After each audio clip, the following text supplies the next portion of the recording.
We're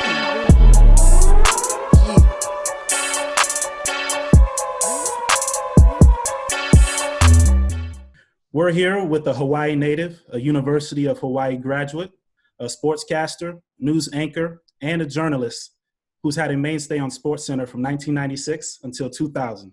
Since leaving ESPN, he's gone on to become a sports director for ABC-owned KGO-TV in San Francisco and a sports columnist for Yahoo. I'd like to welcome the great Larry Beil. Yay! I'm happy to be welcomed by the great Jared Brownridge. I can't even remember how long ago the interview was. You remembered that I interviewed you as a freshman? The old saying is the best thing about freshmen is that, well, in a year they'll be sophomores. Jared Brownridge is the notable exception at Santa Clara, providing the immediate impact that a young Steve Nash did years ago. ABC 7's Colin Resch has more on Brownridge, a young man with a plan. Man, it feels like forever ago, but I remember that moment. It was forever ago. It was. Don't tell me that. Don't tell me that. But I remember it, man. That was a great time. I was a young kid, as you know. I was a freshman. So to be, interviewed by ABC and see you report the story later that night, it was amazing. Are you still an unstoppable scoring machine? Is that because that's the way I remember you? I don't like to really brag, but I'd like to say that I still got it. Okay. All right. Good. Because we actually talk about you much more than you realize, because I obviously work with your coach, Kerry Keating, when we do NBA post-game shows. Mm-hmm. And we're always, in end of game situations, I'll ask him, if the Warriors are coming out of a timeout or whatever, what ATO he's going to run, or, he would run in that situation. And I say, yeah, I know your ATO is clear it out, just give it to Jared and let him hit the game-winning shot. That's your strategy. And he would laugh and go, no, I got a lot of plays. I've got a lot of good stuff we used to run. That is funny. I'll tell you what, though, Kerry is a genius, and he helped improve me a lot during my time there. I had him there as a coach for 3 years, and I learned a lot from him. He taught me that I need to be more than just a three-point shooter. And he allowed me to start exploring my game in different ways that I never had before. So I definitely give a lot of credit and respect to him. And I enjoyed my time with him, and we're still friends till this day. So that's great that you guys have the chance to work together. Yeah, he's tremendous. I really enjoy spending time with him. For sure. Now, I've been called silky smooth before by my coaches for the way that I play on the court, but I have to say you truly exemplify the meaning and definition of silky smooth with the way you are in front of the camera. If you're going to just pump me up with compliments here, it's going to be we're probably going to do about 4 or 5 hours on this podcast, because I'll just soak it all in and let you keep going. But well, it's better than just stumbling around, on TV and making a fool out of yourself. So I try to be as smooth as possible. But if you saw me play basketball, you would not say I was silky smooth. I have a funny story about that, actually. I know you have a whole list of questions, I know, but I'm getting off track here. But go ahead. During last year's All-Star game, I went and visited Steph Curry's, I don't even know what to call him. He's sort of his personal private coach. His name is Brandon Payne, and Brandon has a facility just outside of Charlotte, and it's pretty small, actually, but he's got all this high-tech stuff in this gym. You probably have been to a million of these places and seen, you had all these things. But I walked in there, and so we were looking at all the dribbling drills, and it's almost like everything's a video game where you do this and it lights up, and it's all these metrics. It's far beyond me. But then there's a hoop, and so if I see a hoop, I'm going to go for a basketball immediately. And so and he goes, let's work on your shot a little. Anyway, he's telling me, okay, move your feet apart. I don't like the way I don't like your release. Move your finger to here. Do this over there. Put your elbow over here. Do this one. Don't forget to breathe. Bend your knees. Get into your butt. And then by the time, I could not do anything. I was so in my head, and it was one of the worst I've never shot more poorly in my life. And he's looking at me like, you said you play basketball. And I'm just like, oh, and they have this speaker above that will tell you whether you're missing left, right, or so it will keep like a voice of God comes out of nowhere and it's yelling -1, -1, and I love it. It's like something out of the future. And he's telling me -1 means you're short. You're short on every shot. Aim for the back of the rim. Stop front really. And he's yelling at me, confident shooters don't miss short. You know, and just like, oh my God, I'm just come on. I'm just happy to make one so we can stop shooting this. And my cameraman is filming this, and he's just shaking his head he's like, I've never seen you shoot so poorly. What is going on with you? And I was I was not silky smooth. I was not. I was just an embarrassment. It's terrible. Well, I'll tell you what, that's the perfect person to get tips from when it comes to shooting. I'll tell you that. Yeah. So maybe you walked away with a little knowledge. I was. But no, that was Steph's coach. It wasn't Steph. But even his coach is really good. Yeah. Anyway, no, I would be so embarrassed if Steph saw that. I hope they burned the footage or something. I really don't want to ever see that again. It's terrible. It was embarrassing even to come back to the station and have the guys edit it. I was like, oh God, because get rid of this. Well, that's a great story. Larry, I have to talk to you about how the times that we're experiencing right now in sports, as you know, we all have to call audibles. Right now, during this moment, we all have to call an audible. Yeah. Can you talk about how news anchors such as yourself and others in your line of work have had to adjust while continuing to work? Well, as you can see, I'm in my house here. We have a pretty extensive setup. I'll try to do this without completely destroying what I have set up here, because I've got all these things balanced on top of one another. But I'll turn the computer around so you can see the setup that's here. The lights are bright, but there's monitors. There's all sorts of stuff all over the place to broadcast from home. And so I do an hour newscast and 2 sportscasts each day from my living room. So that's how we're rolling. And the mere fact that we can even do it is, I mean, it's crazy from a technical standpoint how it works. And just the engineering in this is way above my understanding. I mean, I know how it all connects and how it ends up getting back to the TV station. But when you think about the fact that a little over a month ago, nobody was doing this. I mean, this was not a thing. And now whatever TV station, whether it's local or network, everybody's got a home setup because we have to social distance. So that's just one part of it. And the fact that we're doing this on Zoom, a lot of people never heard of Zoom until the shelter in place orders were given out. And now everybody, Zoom has become like, how we say, oh, just Google it. Well, I'll just hit you up on Zoom. I'll just Zoom you. And that's it's a new thing. It's, I feel like during this time, a lot of people are becoming technologically advanced. Even I'll say even my parents who they're not the most advanced during this time where you have nothing to do but stay at home and talk to your family over Zoom. They've learned a lot over these past couple of months.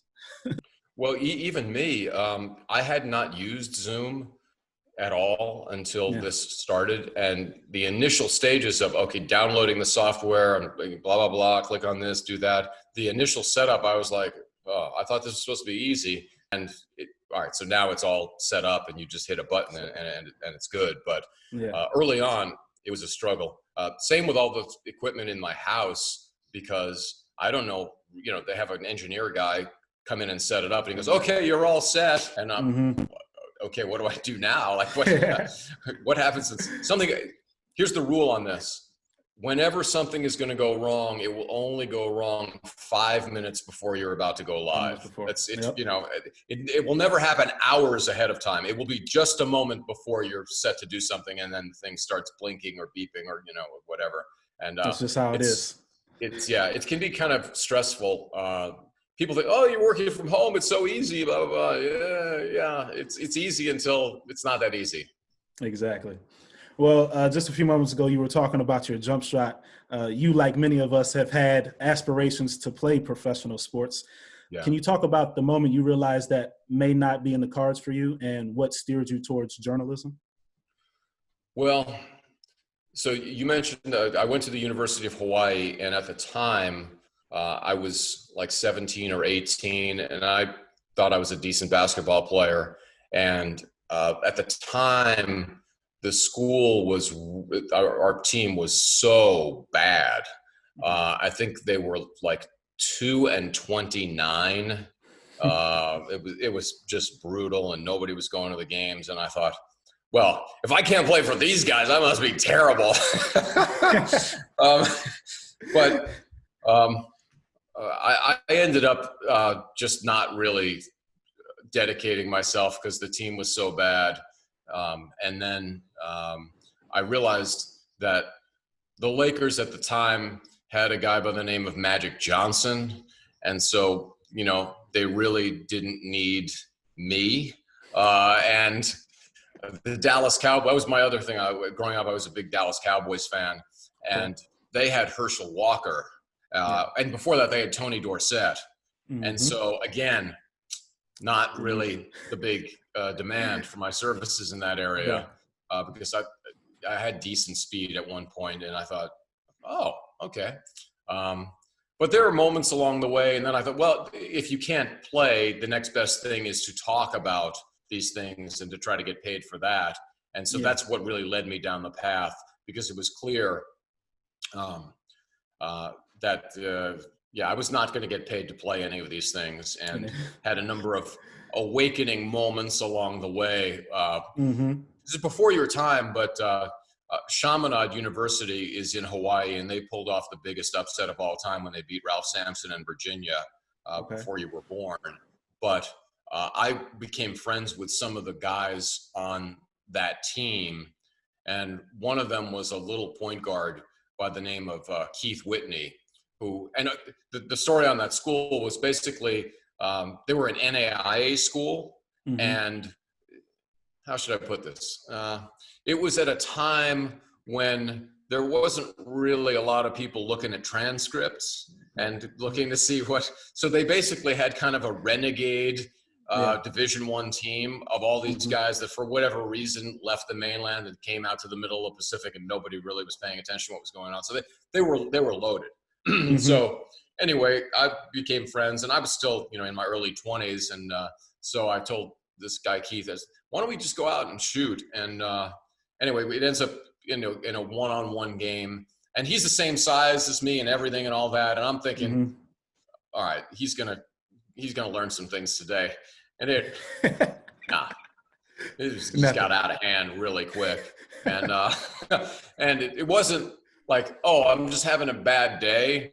No, I mean, he's just hitting threes from almost out of bounds. And, you know, I go out to check him, then he's just driving right by. It was just like, all right, okay. It was his day. It was, every day was going to be his day if he played me. So there have been a number of those days along the lines. Well, your efforts, your hard work, and your degree in journalism surely paid off because after working in Honolulu, you later made the move to Northern California to join KTVU in Oakland, where you had one of the warmest welcomes, I'll call it, the 1989 earthquake. Can you talk about where you were when it happened and what that experience was like for you? Yeah, it was kind of bizarre because I was actually in the Caldecott Tunnel, which for people, I know you're in Chicago, but think of the timing of this. The earthquake only lasted a few seconds. The Caldecott Tunnel connects the East Bay with the Oakland area as you head into San Francisco.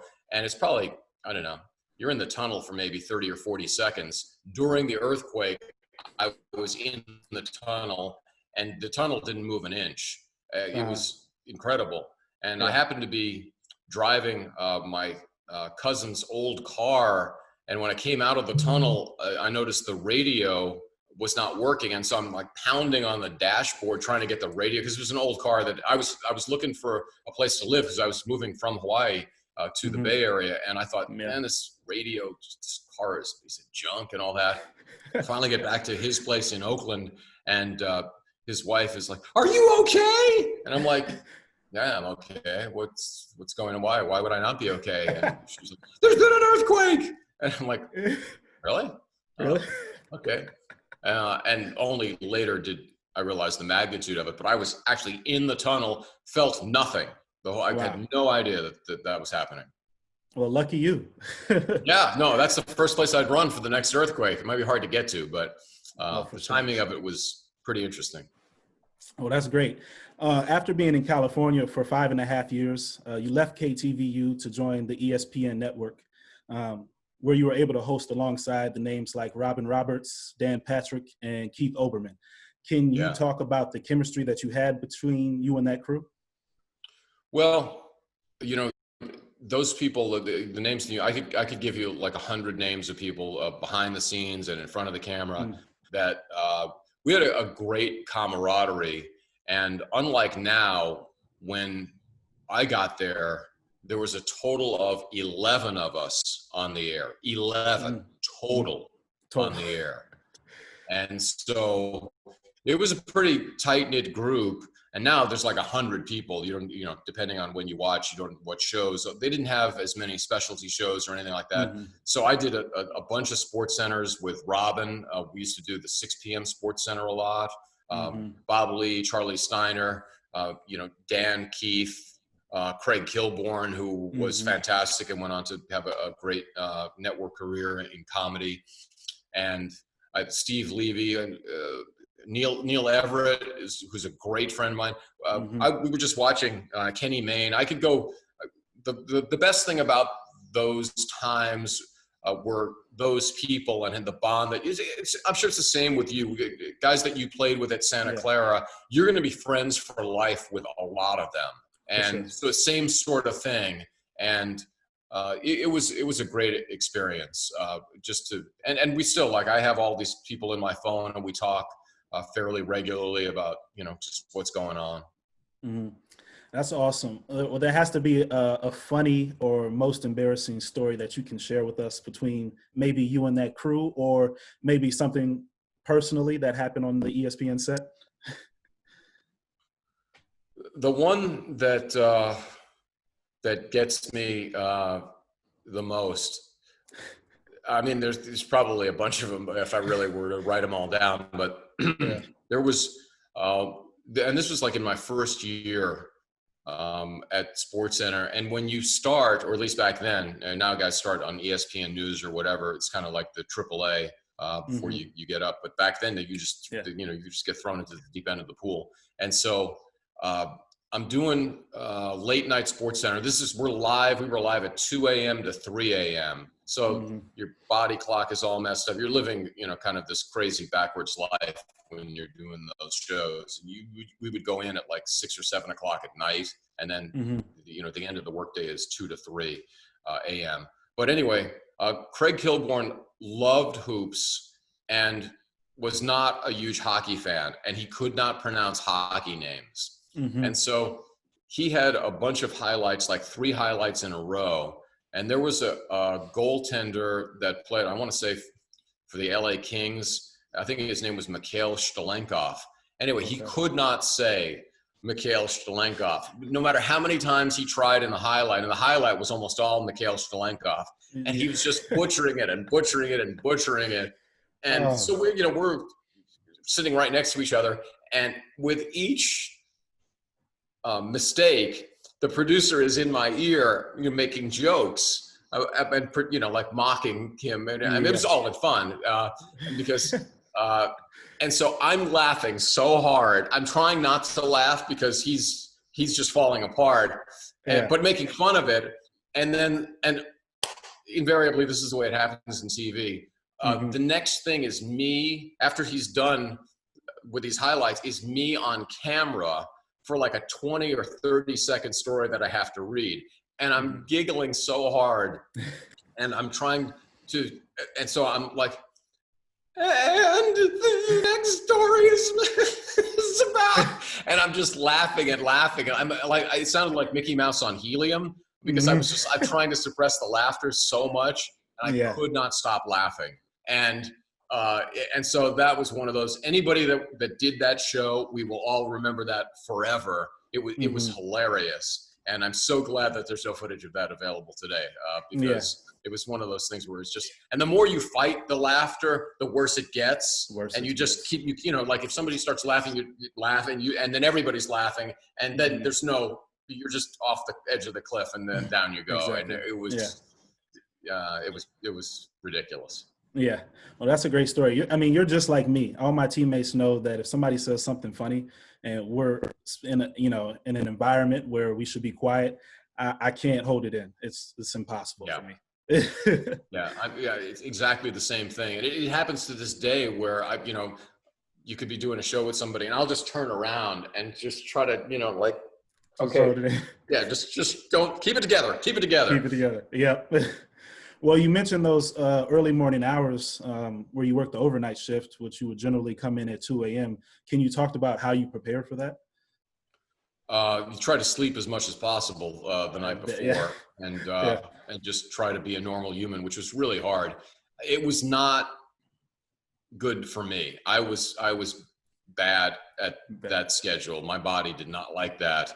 Yeah. And I remember talking to the guys. I did it for a year, and I remember going to the boss and saying, look, this can't go on a lot longer.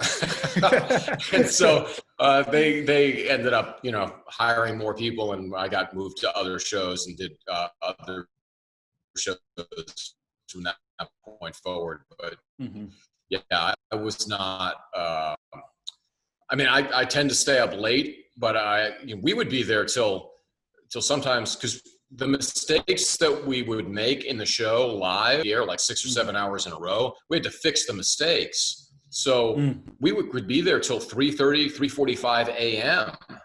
Fixing things that had gone wrong in the show because it had to be perfect when it re-aired. So it was That's brutal. It was challenging at those hours to try to be at your best. Most jobs, you think about most jobs, let's say 9 to 5. By 4 o'clock, everybody's kind of shuffling the papers and looking at the clock and ready to go. With this, you have to be at your peak performance at the end of your workday, which is unusual. Very unusual. Well, I'm sure you grew a lot of respect for those who work the graveyard shift. Oh yeah. It's hard. It's hard, and the longer you do it, I work with Spencer Christian, who was a weatherman on Good Morning America for 13 years. So he was really, really big time. And I remember asking him when we first met, I said, so you did that for 13 years. Were you tired at all? Because we were talking about experiences, and he goes, yeah, I was tired for 13 years. I like it. Well, also while at ESPN, you had the opportunity to appear in a This Is SportsCenter commercial in which you were announced by the famous ring announcer, Michael Buffer. Can you talk about what that cool experience was like for you? Yeah, those commercials, I actually did. I was fortunate enough to be selected to be in a bunch of different commercial spots. And I think the one that people remember the most is probably Michael Buffer. It was really cool just to meet him. He's the most famous ring announcer in generations. Yeah. And so the way the film crew used to come in, they would basically take over a portion of the building. And on that day, they came in and they moved everything out of the lobby and put in these disco lights and smoke machines. And the whole bit was that he was introducing me as I walked in for a normal day of work. And I'd look at him like, what are you doing? Disdain. And it was very cool. And it was very impressive as to how quickly the crew would set up. We didn't do a lot of takes. I think we did it in under 5 or 6 takes. And that's with the lights going, the music blaring, the smoke machine and everything, and him doing in and out. I was like, well, we're going to be here a while. And it was less than an hour, and they were on to their next shoot. So, and the cool thing is he's such a nice guy that I ran into him at the Super Bowl last year, and I didn't think he'd even remember me. And he was like, hey, it's been so long. So again, one of those associations with some of the other people that, you have for life.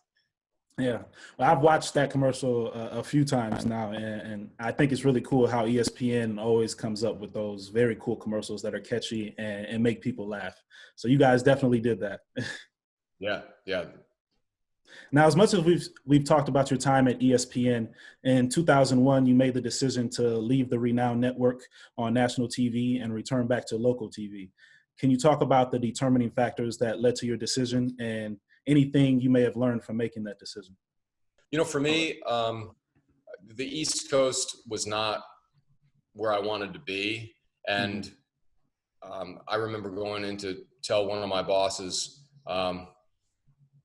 something has to give here. So they realized the extent to which I wanted to get back to the West Coast. And this was before ESPN LA existed. And there really wasn't the possibility of a transfer to the West Coast. So I was looking at other opportunities, and to come back to the Bay Area and be in a prime situation with a really an excellent station and all that, even though most people would say, well, you want to stay on national TV, you don't want to go back to local. The lifestyle was much more important for me. Not everybody would agree with that, but I really value the lifestyle. I looked at it as like, okay, so I'm going to do 1,000 more sports centers. Okay. Yeah. That's what. I still want to be back in California or Hawaii. So there are trade-offs that have to be made, and that's just part of it. You currently play a dual role as a news reporter and a sportscaster. Would you say this is uncommon amongst most in your line of work? Yeah, it's really unusual. There are a number of sportscasters who've made the transition from sports to news. That part of it is more common now, but there aren't many, and I'm not even sure there are any. There's probably some, but I just don't know about them. But it's certainly not commonplace to have what I now do, which is I do newscasts from 4 to 5 p.m. every day, Monday through Friday. And then at 5:01, I turn back into a sportscaster and put that hat on, and then do sportscasts. And we used to do sports at 6, 9, and 11. Now it's 6 and 11. And then all of our post-game shows. And so on any given day, half of my brain is thinking about, well, right now it's coronavirus and the ramifications of that, and politics, and all of the local news is over here. And on this side is, what is Steph Curry shooting from 3? What's his wrist situation? What's the contract status for this guy, and this guy? And so it's all this stuff bouncing around, a lot of electrons colliding up here on a daily basis of, wait a second, that's not Steph's number. That's the new, whatever it is, unemployment rate, or, I'm just like, Well, I have to commend you. That's pretty tough to remember all those things. Yeah, so there are times. I remember when I first started doing it, I was kind of overwhelmed with all the stuff that I needed to kind of read on a daily basis. And I was doing a show. We had a talk show at the time, and the co-host was about dogs, and she said, and what kind of a dog do you have? And I was like, just Cocker Spaniel was not. I mean, everything was going. It was like, and I was like, he's brown. I just couldn't. My brain was just fried. I was just like, wasn't registering. It wasn't that hard an answer either. I don't know. Something's. Yeah. It's like your computer gets the circle, the wheel of death, where you just get to that. That's my brain some of the time. Yeah. Well, I'm glad you mentioned reading, because as a guy who's interested in hosting and the broadcasting industry, I can vividly remember a time where I was at a Bulls game and I left my seat just to get closer to the tunnel because I wanted to talk to the great David Aldridge. As you know, I really just wanted to ask him, how does he do what he does? And the response that he gave me was that he reads a lot of books. And I also heard you mention on a Dave Lewis podcast that you also read a lot, and that it's important for breaking into your profession and remaining in your profession. So can you talk a little bit about why reading is so important? Well, I mean, there's a long list of reasons there, but Yeah. for me on a daily basis, I'm trying to consume as much material as I can to prepare for whatever is going to happen on those days' broadcasts. And so on a day like today, I'm looking at sports content that we may use in the sportscasts. And I'm also looking at, okay, what's happening with the virus?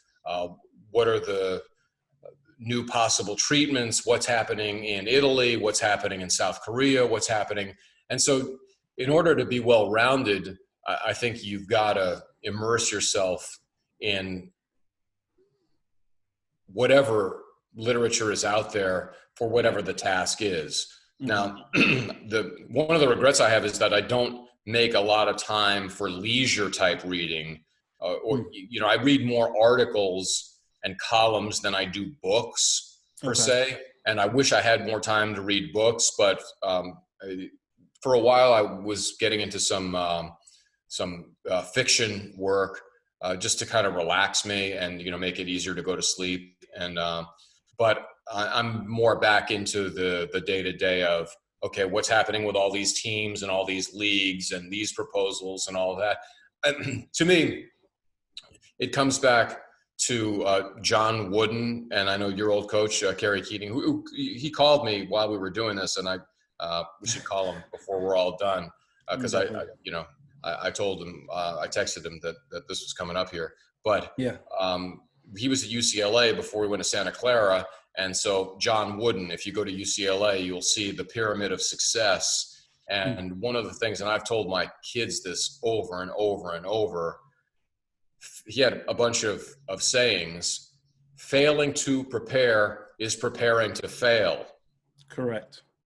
And so I learned as a aspiring broadcaster that preparation is critically important and is really the key to having long-term success. And my kids used to get so tired of me with the John Woodenisms.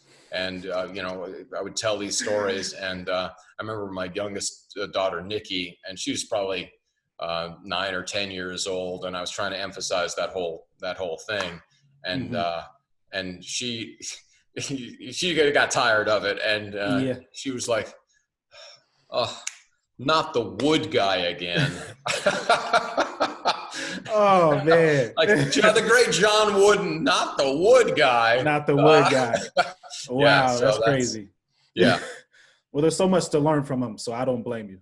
Yeah. No, I mean, he knew what he was doing, and he was way ahead of his time. And if you just follow his principles, you have a good chance of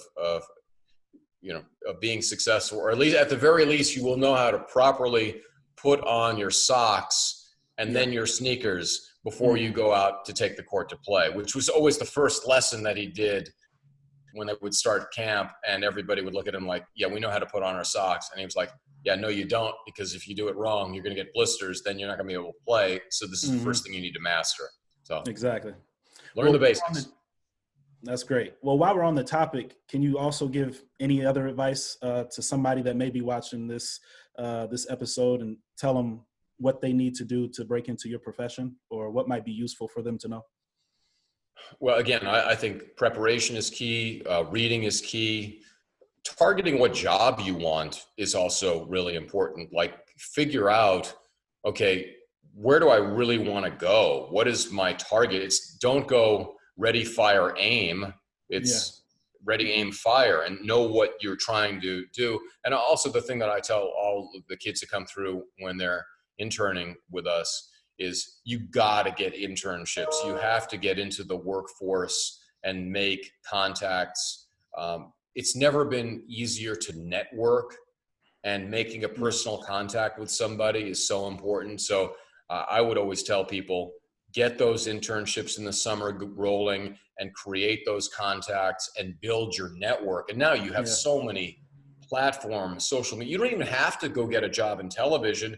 I mean, if you have a phone, you could be a star on YouTube or Instagram or whatever. You don't need TV. You could you could be your own network. And so many people have done that. So it's different now. And frankly, in some ways it's easier because you don't have to apply with 1,000 other people to get that entry-level job in Pocatello, Idaho. if you start creating content at a young age, you can create a following, and then suddenly people will be seeking you out and wanting to put you on. Exactly. I don't know if you've seen these dudes. There's a guy who's on Instagram and Twitter, and his handle is like Max is nice, or Max is, and Yeah. they make the copy of the videos. Yeah, and they do great impersonations of all these star players. And he's like a teenager, and he's got I don't know, a zillion followers, and his content is so good. Yeah. And I've actually been trying to get him so I could do a podcast with him, and he's too busy. So I got to wait in line. But that 10, 15 years ago, that didn't exist. Yeah. He could have had the same skill set, but no place to display his work. So Exactly. now you don't need a TV station or radio. You are your own. If you've got a computer and a mic, we're live. Let's go. Yeah, exactly. Social media has definitely changed the game. I want to switch gears a little bit. You made a cameo appearance in The Last Dance, which is a documentary about the 97-98 Bulls team. Now, I was roughly around 4 years old. So, I remember seeing them on TV, but most of what I remember is the excitement from my parents as they were watching him.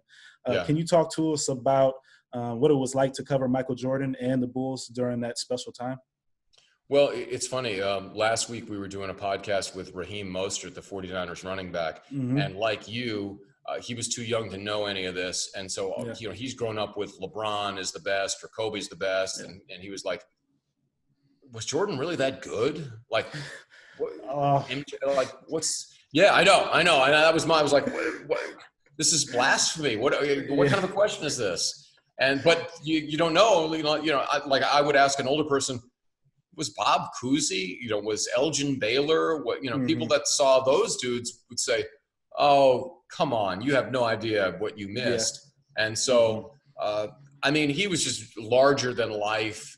And I only did a handful of interviews with him, and, it wasn't like I had a huge personal relationship with him. Stuart Scott, the late Stuart Scott, who was, a colleague of mine and unfortunately passed away a couple years ago. He grew to have a pretty good relationship with Michael because they both went to Carolina. And so there was that bond, and then Stu started covering him a lot. But at the time, especially without social media, he was as big a star on the planet as probably Muhammad Ali in terms of the sports world, especially after the Dream Team went to the Olympics in '92 and the whole world saw these guys. And I've enjoyed just seeing the old highlights again, just to see how ridiculous he was and unstoppable.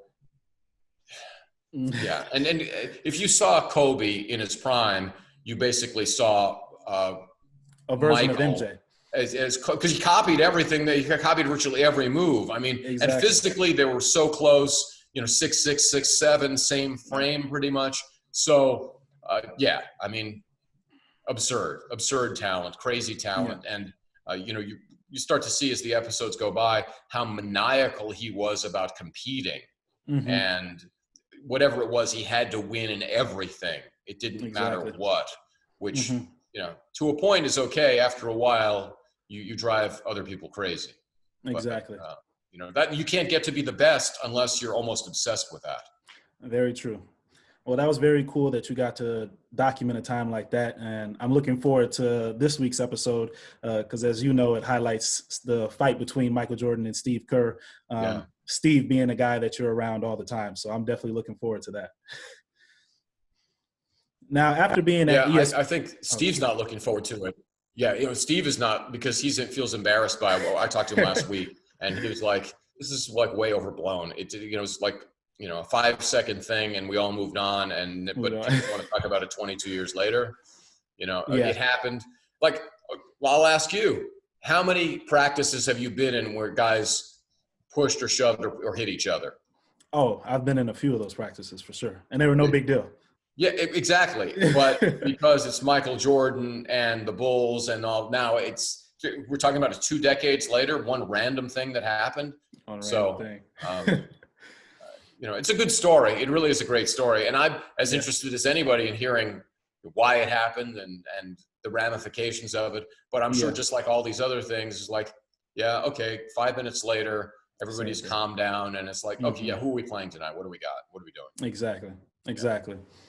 Well, Larry, after being gone from ESPN for 16 years, you had a chance to bring things back full circle as you returned as a co-host alongside a guy who's not from Hawaii but has spent a lot of time working in Hawaii and has his own Hawaiian catchphrase, "How's it?" Can you talk about what it was like to be alongside Neil Everett while you were back at ESPN Studios? Yeah, and that was so much fun. And we did it for a little over a year before schedules became too difficult to overcome between mine and the ESPN schedules in LA. But it was, it was a short flight, so I could fly down and do 2 or 3 shows in a row. And just working with Neil, the backstory on it is when I was at ESPN, he was trying to go from Hawaii to ESPN and did an audition and was rejected and was just crushed. And so then I was like, dude, you're fine. You're fine. You're in the most beautiful place on the planet. You have a great job. If you really want this, just keep working at it, but don't worry. And now, I had, my time there was actually 95 to 2000, and I left in 2001. And, so it was almost 6 years. I rounded up to 6 years, but he's blown past that. And so I don't know how much, I can't even count how many years it's been, but probably 16, 17, like that for him.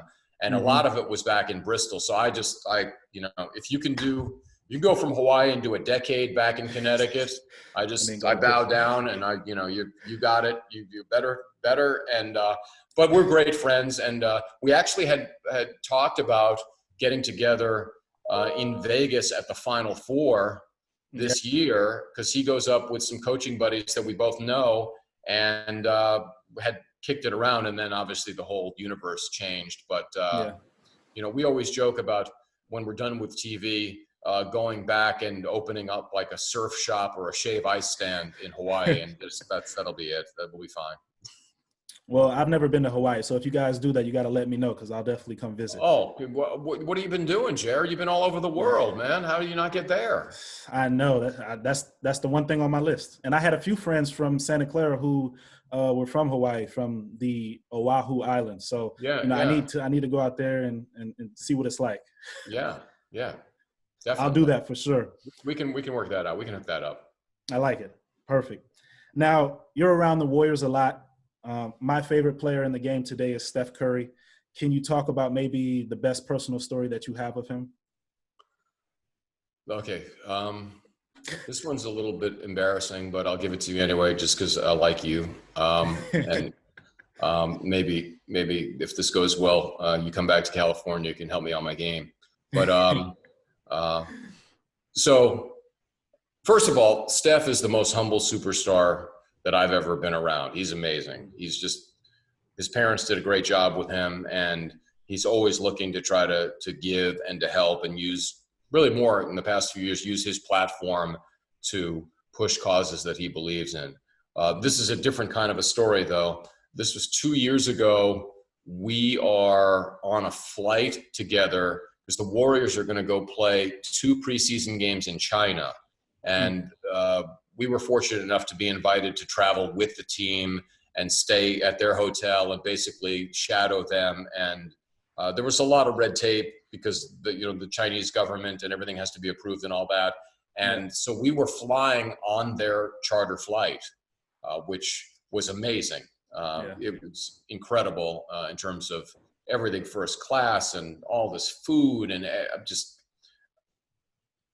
I don't even have words. I mean, it was a 5-star experience, the whole, and we're talking about a 14, 15-hour flight.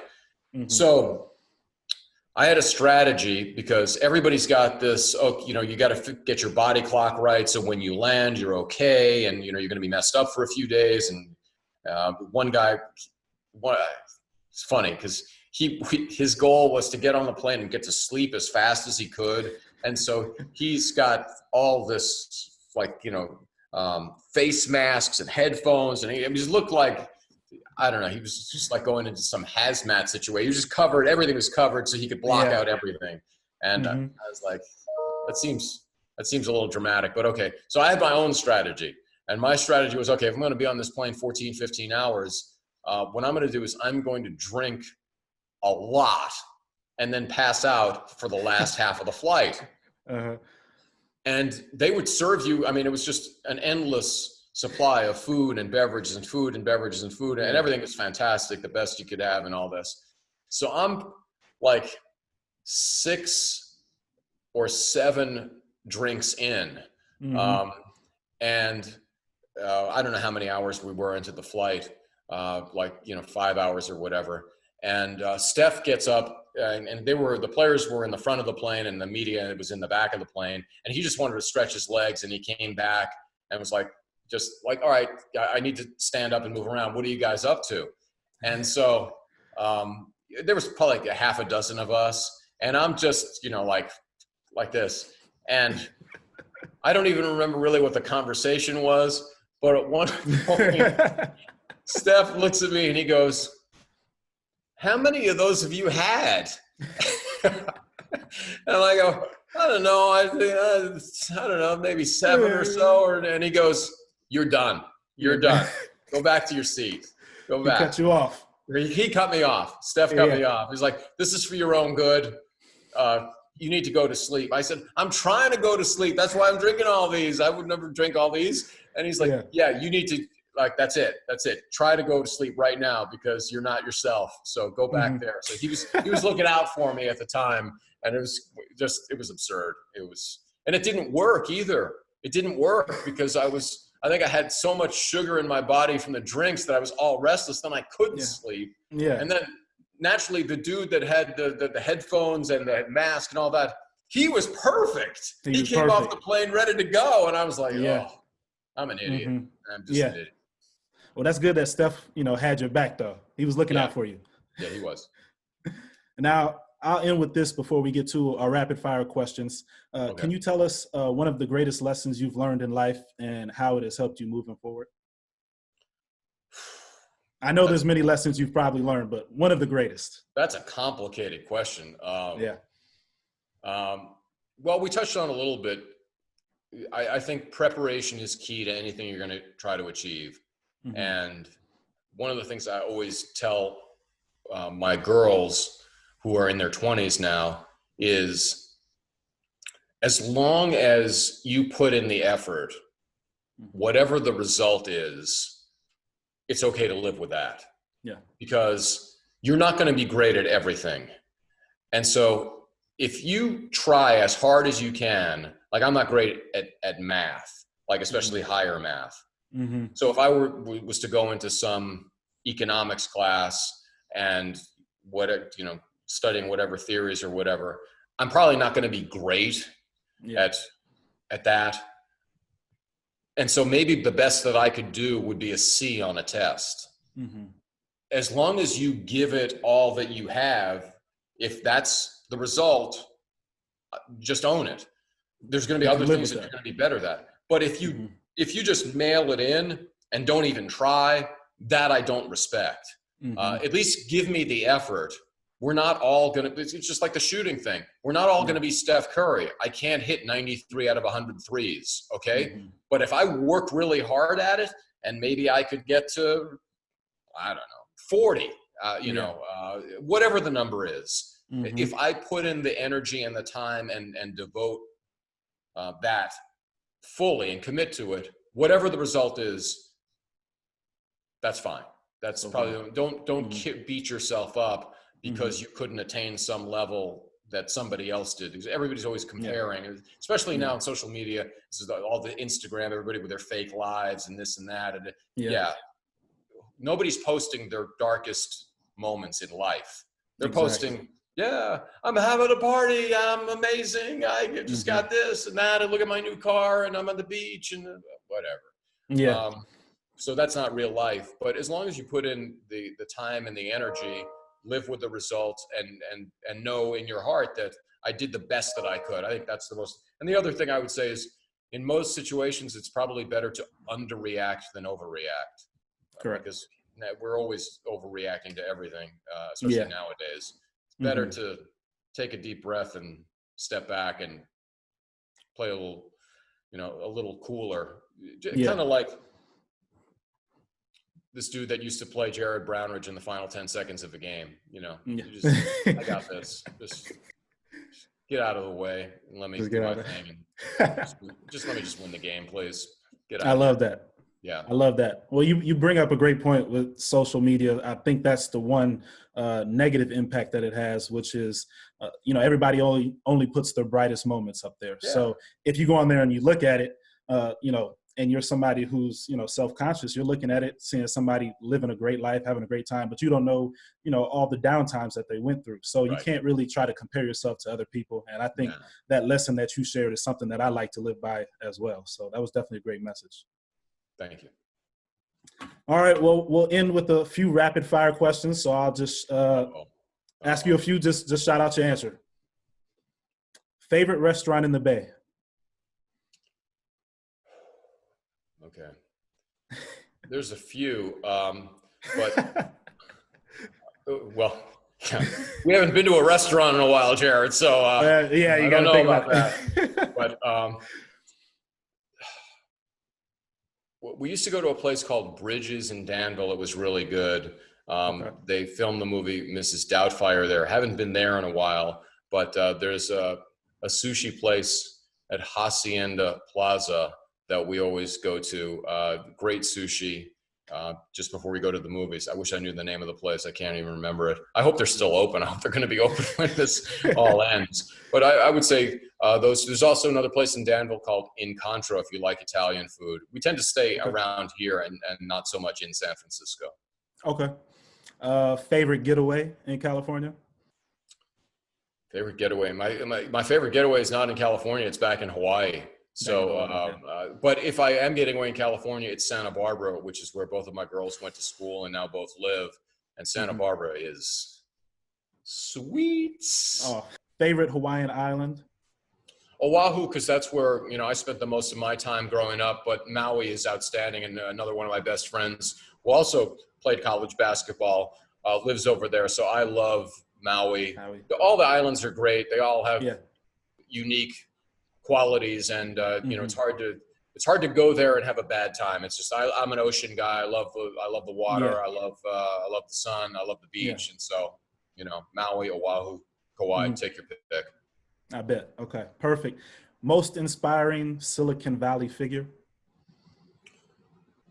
Wow, that's a good one. I would love to meet Elon Musk.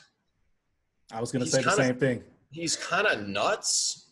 So I don't know how he would be on a personal level, but I would be interested just to spend a little time with him, knowing that he would probably look at me and go, there's nothing for us to talk about. You're not in the game. You're not really in the game with me. But did you see, he and his I don't know if it's his wife or his girlfriend, they just had a baby and they named the kid like some ridiculous alphabet. I saw that. I think it's a joke, but who knows with him. But he's a visionary, so I think it'd be interesting to spend some time with him. Yeah, I would say the same. He's crazy enough that you want to meet him and find out what he's really like in person. Yeah. All right. Top 3 athletes you've had the chance to cover. Well, I mean, Jordan, obviously in his prime, Shaq was amazing. I remember, have you ever stood next to Shaq? I haven't. He's almost like a different species. He's literally, you stand next to him, he is gigantic in all proportions. It's almost like and in his prime was so athletic. I mean, he could do anything that a little guy could do. Yeah. So those two guys would be high on the list. I'm a huge Herschel Walker fan back in the day when he played for the Cowboys. So he'd be a guy who was up there. He was really unorthodox in his training, never lifted weights, never did any of the conventional stuff. And I got a chance to meet him a few years ago because he was doing mixed martial arts. So those would be three guys that would be high on my list that I really admire and enjoy. Steve Young is another one, just because we've had a chance to spend some time together because we're both in the Bay Area, and he's just a great human in all aspects. Yeah, those are definitely some good ones. This might be tough for you. I don't know. Oracle Arena or Chase Arena? Oracle as in the previous. Yeah, no, I know what you mean. Yeah, I mean, I'd have to go Oracle just because that's where all the history was made with the Warriors kind of coming to the magnificence that was the 2015 championship, first time in 40 years, and the magic that was in the building back then. Chase Center over the long haul, because it's a much nicer building, will be fun. But this past season was not fun. It's not fun, yeah. There were some qualities to Oracle that made it really unique, and the fans, and just the first time, and everybody was so jacked up when the Warriors got good because they were bad for a long time. So that from the nostalgia standpoint, I would say Oracle. Okay. I agree. I've yet to visit Chase because I was going to come there this year after the season, but obviously I can't now. But something about Oracle is like, I've been there a whole bunch of times. It's just something about when I walk in there, even though it's not brand new, it's just something about being in there that I just love. So I'm going to miss that feeling for sure. Yeah. All right. Last question here. If you're a wine guy, Pinot Noir or Pinot Grigio? I'm not a wine guy, so I don't have an answer to that at all. That's one of the things that I drink this thing called Stro, which is super strong rum. It's, I don't know, like 140 or 160 proof. It's like jet fuel when you drink it, but it's got a hint of butterscotch and honey to it. So you drink one, like I drink it with it's a rum and Coke basically. It's a rum, I think it comes from Austria. One Stro gets you right. The second Stro puts you in the fast lane on the road to bad decisions. Well, you laid it out perfectly there for all of us, all the people viewing. That's good information for sure. Yeah, I'm trying to help the people. I like it. Well, that's the great Larry Beil, everybody. Thank you, Larry, for spending time with us and joining us today. We really appreciate it. Wow, I think we did almost an hour and 15 minutes. This is my longest podcast to date. So you had a lot of questions, that's for sure. I know you did your homework. Well, I appreciate it. The conversation was great. So I think that's why we got to about an hour and 15. Just great conversation. You're a great guy. Thank you to everybody out there who tuned into this episode of JB and Company. Stay tuned for further episodes. Stay safe. Stay healthy. Aloha. Aloha.